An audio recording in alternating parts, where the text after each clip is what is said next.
Example 3, determine the exact values of the other 5 trigonometric ratios under the given conditions. So I always say if you know one trig ratio, you can find them all by simply drawing a right triangle and using Pythagoras theory, and you've got all your sides and you can find all the ratios. Now the interval just considers how many quadrants that this goes through. So in this particular one, just since this is important to know for later on, negative 2 pi, to find negative 2 pi, you would go around here. This would be where negative 2 pi is.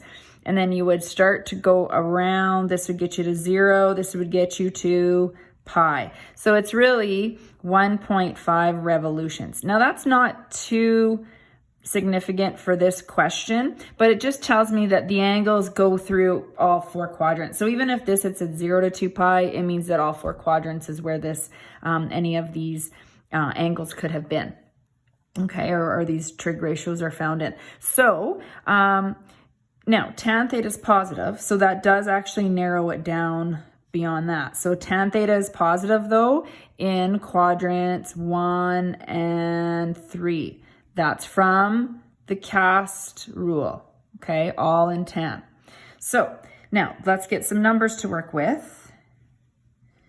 We're going to draw a right triangle. I always put the theta in the bottom right-hand corner. And so this is going to be the opposite. This is going to be the adjacent. So opposite is going to be 1. Adjacent is going to be 3. So I'm going to do Pythagoras theory to find my hypotenuse. So 1 squared plus 3 squared is 10. So C is equal to the square root of 10. I can't break that down. I can't simplify root 10. So we're going to leave it as root 10. You want exact values. You do not want to use a decimal. These would be non-calculator type questions. All right, so let's fill in our ratios. So we already know tan theta. We want to know cos theta. Cos theta then would be adjacent over hypotenuse. So 3 over root 10. Now we have to consider the signs. In quadrant 1, cos is positive, but in quadrant 3, it's negative. So it'll happen when it's positive and one's negative. So we can just put plus or minus so we don't have to write that out twice.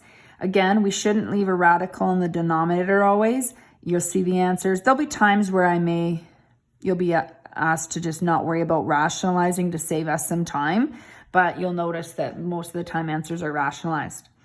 All right, let's look at then sine theta. So sine theta would be opposite of hypotenuse, so 1 over root 10. And again, you want to put the signs in. So quadrant 1, it's positive. Quadrant 3, sine is negative. So it's plus or minus. Now you want to rationalize it. And you're going to get plus or minus root 10 over 10. Now, one of the things I just want to caution you of is sometimes when we write a ratio, we right away think we should rationalize it, which is fine. And then we think of the signs. Make sure that you have the correct signs not only in your final answer, but in this part as well for this to be a true statement. All right, so tan theta we already know. So now we need to do the reciprocal functions. So I'm going to go beside them secant theta. I'm not going to have room if I do that. Change my mind. So secant theta is going to be the reciprocal of cos theta. Now, if I flip the final answer, I'm going to have a radical on the bottom. So it's easier to flip what's not rationalized. The signs are the same. So it's going to be root 10 over 3.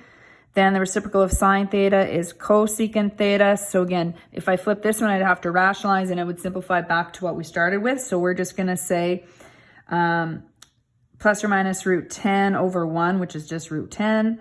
And then we've got to do cotan theta. So cotan theta is the reciprocal of 1 over 3, which is 3. It's not plus or minus. Remember, in quadrant 1 and 3, tan is positive, which is where we got that information from.